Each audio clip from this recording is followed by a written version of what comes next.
नमस्कार छात्रों, मैं संगीता बिल्ला, सेंट जोसेफ एकेडमी की हिंदी अध्यापिका आज आपको आपकी व्याकरण की पुस्तक उद्बोधन का पाठ संज्ञा पढ़ाने जा रही हूँ, जो कि कक्षा 7 से है। तो आइए शुरू करते हैं। पाठ 8 संज्ञा। बच्चों, प्रत्येक वस्तु का कोई न कोई नाम अवश्य होता है जिससे वह जानी जाती है, चाहे वस्तु सजीव हो या निर्जीव हो, प्राणी हो या स्थान हो या जाति हो या भाव हो, उसका नाम अवश्य होता है।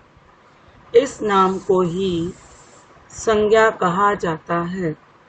जैसे बूढ़ा, पर्वत, बच्चा, भेड़, गाय, कुत्ता, स्लेट, हवाई जहाज, कंप्यूटर, बल्ब, ताजमहल, हिमाचल प्रदेश, दिल्ली, आगरा आदि सभी संज्ञा शब्द हैं।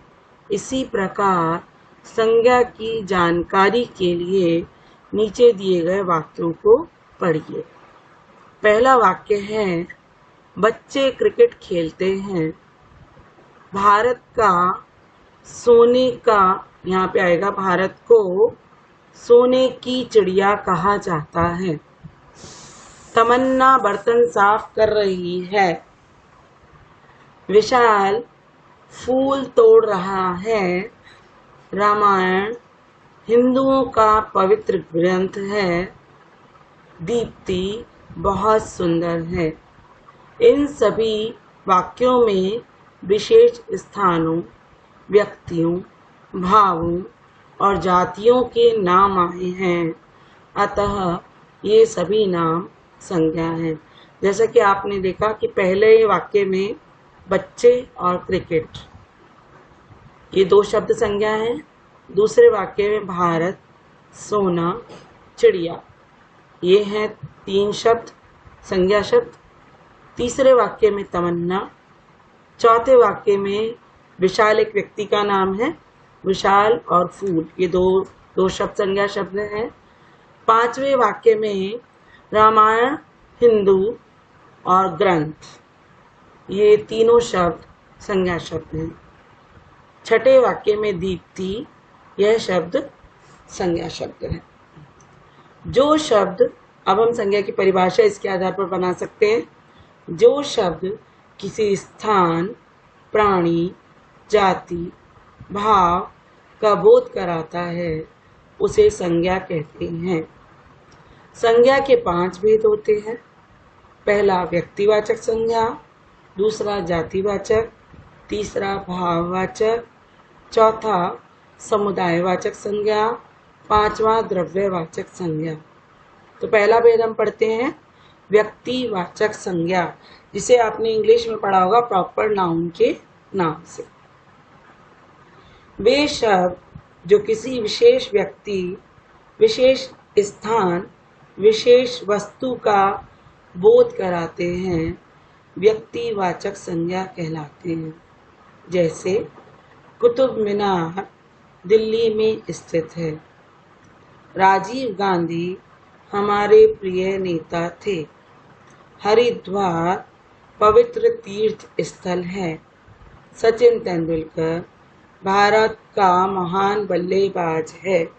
इन वाक्यों में कुतुब मीनार, राजीव गांधी, हरिद्वार, सचिन तेंदुलकर आदि शब्द व्यक्तिवाचक संज्ञा हैं। दूसरा भेद है संज्ञा का जातिवाचक संज्ञा।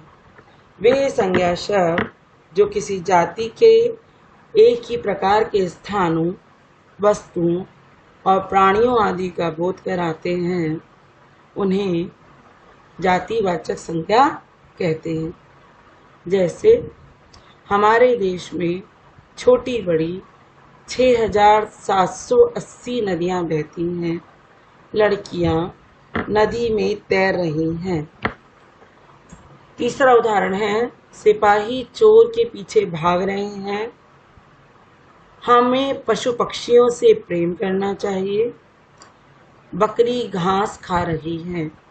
इन वाक्यों में नदियाँ, लड़कियाँ, सिपाही, चोर, पशु पक्षी, बकरी आदि शब्द किसी विशेष व्यक्ति, वस्तु, स्थान का बोध ना कराकर सारी जाति का बोध करा रहे हैं, इसीलिए ये जातिवाचक संज्ञा है। तीसरा भेद है भाववाचक संज्ञा। जिस संज्ञा शब्द से किसी व्यक्ति या वस्तु के भाव, गुण, दोष, अवस्था आदि का बोध होता है, उसे भाववाचक संज्ञा कहा जाता है। जैसे वर्षा होती है, चारों ओर हरियाली छा जाती है। आगरा स्थित ताजमहल की सुंदरता दर्शनीय है। मुझे भूख लग रही है। बुढ़ापा आने पर कोई साथ नहीं देता। वह बचपन से ही अंधा हो गया। इन वाक्यों में हरियाली, सुंदरता, भूख, बुढ़ापा, बचपन आदि शब्द भाववाचक संज्ञा है। चौथा भेद है समूहवाचक संज्ञा। जिस संज्ञा शब्द से किसी समूह या समुदाय का बोध होता है, उसे समूहवाचक संज्ञा कहते हैं, जिसे इंग्लिश में हम कहते हैं कलेक्टिव नाउन। तो पहला उसका उदाहरण है, कक्षा में 40 छात्र हैं। भेड़ें हमेशा झुंड में चरती हैं। पेड़ पर अंगूर के गुच्छे लटक रहे हैं। हमारे परिवार में 4 सदस्य हैं। इन वाक्यों में कक्षा, झुंड, गुच्छे, परिवार आदि शब्द समूहवाचक संज्ञाएं हैं। अब पांचवा भेद है द्रव्यवाचक संज्ञा। द्रव्य मीन्स मटीरियल, तो इसीलिए इसे इंग्लिश में कहते हैं मटीरियल नाउन। जिन संज्ञा शब्दों से किसी द्रव्य, पदार्थ, द्रव्य अर्थात पदार्थ का बोध हो, उन्हें द्रव्यवाचक संज्ञा कहते हैं। जैसे पुराने समय में तांबे से बर्तन बनाए जाते थे। आजकल सोना महंगा है। ऊन से स्वेटर बनाए जाते हैं। आज भी मिट्टी के खिलौने बनाए जाते हैं। इन वाक्यों में तांबा, सोना, ऊन, मिट्टी आदि शब्द द्रव्यवाचक संज्ञा हैं। अब हम सीखेंगे भाववाचक संज्ञा बनाना। भाववाचक संज्ञा भी हमने ऊपर पढ़ा, एब्स्ट्रैक्ट नाउन, जो हमारे मन के भाव हैं, वो चीजें जो हमें दिखाई नहीं देती। तो उसका तरीका पहला है जातिवाचक संज्ञा से भाववाचक संज्ञा बनाना। तो जातिवाचक संज्ञा से हम बनाएंगे भाववाचक संज्ञा। राष्ट्र से राष्ट्रीय, बच्चा बचपन, नारी नारित्व, पुरुष पौरुष, युवक यौवन, वकील वकालत। उसके बाद है क्षत्रिय क्षत्रियत्व, चोर चोरी, भाई भाईचारा, मित्र मित्रता, दानव दानवता, गुरु गुरुत्व, दास दासता, पशु पशुता। सर्वनामों से भाववाचक संज्ञाएं बनाना। तो ये सर्वनाम शब्द हैं, जितने भी सर्वनाम के कॉलम में लिखे गए हैं। मम से ममता, स्व से स्वत्व, आप से आपा, पराया से परायापन, अहम से अहंकार, सर्व से सर्वस्व, अपना से अपनापन, निज से निजत्व, तीसरा है तरीका विशेषणों से भाववाचक संज्ञाएं बनाना। तो विशेषण है जितने भी अभी ये येलो कॉलम में वर्ड्स हैं। तो पहला है शब्द लोभी। लोभी से लोभ, प्यासा से प्यास, मधुर से मधुरता, निकट से निकटता, मीठा से मिठास, भला से भलाई, नीच से नीचता, भयानक से भय, सरल से सरलता, मूर्ख से मूर्खता, महान से महानता, हरा से हरियाली, स्वस्थ से स्वास्थ्य, लंबा से लंबाई। क्रियाओं से भाववाचक संज्ञाएं बनाना।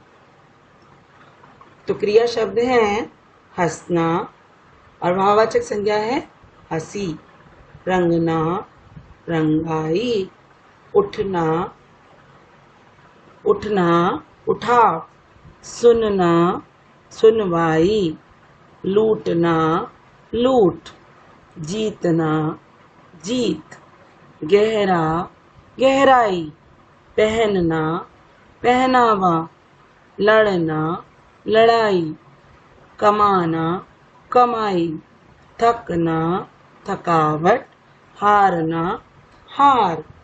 अब हम भाववाचक संज्ञाएं अब हम अव्यय से भी बना सकते हैं।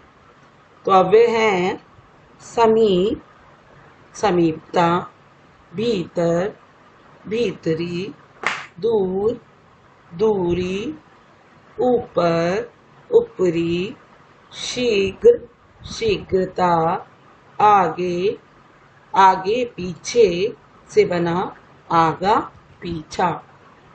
अब आपने ये देखा अब तक जितना भी कि हमने जो बनाई हैं विभिन्न भाववाचक संज्ञाएं, वो विभिन्न प्रकार की प्रत्यय लगाकर बनाई गई हैं। अर्थात हमें शब्द वही रखना है, केवल उसमें प्रत्यय जोड़ देने हैं। केवल इसमें प्रत्यय जोड़कर हम विभिन्न प्रकार की भाववाचक संज्ञाएं बना सकते हैं। जैसा कि आपने देखा अभी तक कि हमने सर्वनामों में किसी में ता प्रत्यय लगाया है, किसी में त्वा, किसी में आ, किसी में पन, और ऐसे ही विशेषणों में ई प्रत्यय लगाया गया है, आ प्रत्यय लगाया गया है, मधुर में ता प्रत्यय लगाया गया है। क्रिया में हमने बड़ी लगाई है, किसी में आई प्रत्यय लगाया है, उठा, और सुनना में भी वाई प्रत्यय लगाया है, लूटना में हमने प्रत्यय हटा दिया है। तो ऐसे ही विभिन्न क्रिया विभिन्न शब्दों से हम प्रत्यय जोड़ लेते हैं या प्रत्यय हटा देते हैं, और इस प्रकार हम नए शब्दों का निर्माण कर सकते हैं। और कितना आसान हो जाएगा आपके लिए जब आप ये पढ़ेंगे, और ये पाठ मुझे लगता है कि आप आसानी से समझ पाएंगे। बस एक बार पढ़ने की देर है। अब हमने अब तक जो पढ़ा उसे हम एक बार और समझ लेते हैं कि भाववाचक संज्ञाएं बनाने के कितने तरीके हैं। आप बताइए मुझे काउंटिंग। 5 तरीके। हाँ, पहला है जातिवाचक संज्ञा से भी हम भाववाचक संज्ञा बना सकते हैं। दूसरा, सर्वनामों से भी भाववाचक संज्ञा बना सकते हैं। विशेषण से भी भाववाचक संज्ञाएं बनाई जा सकती हैं। क्रियाओं से भी भाववाचक संज्ञाएं बनाई जा सकती हैं। और अव्यय आपने पढ़ा था पिछले पाठ में कि अव्यय किसे कहते हैं। अव्यय वे शब्द होते हैं जिनका कभी रूप नहीं बदलता, काल, वचन और लिंग बदलने पर भी वे समान रूप से रहते हैं। उनसे भी हम भाववाचक संज्ञाएं बना सकते हैं। तो अब आप इस पाठ को आसानी से समझ सकते हैं। याद रखने योग्य बातें हम पढ़ लेते हैं। किसी स्थान, प्राणी या जाति, भाव के नाम को संज्ञा कहते हैं। संज्ञा के 5 भेद होते हैं।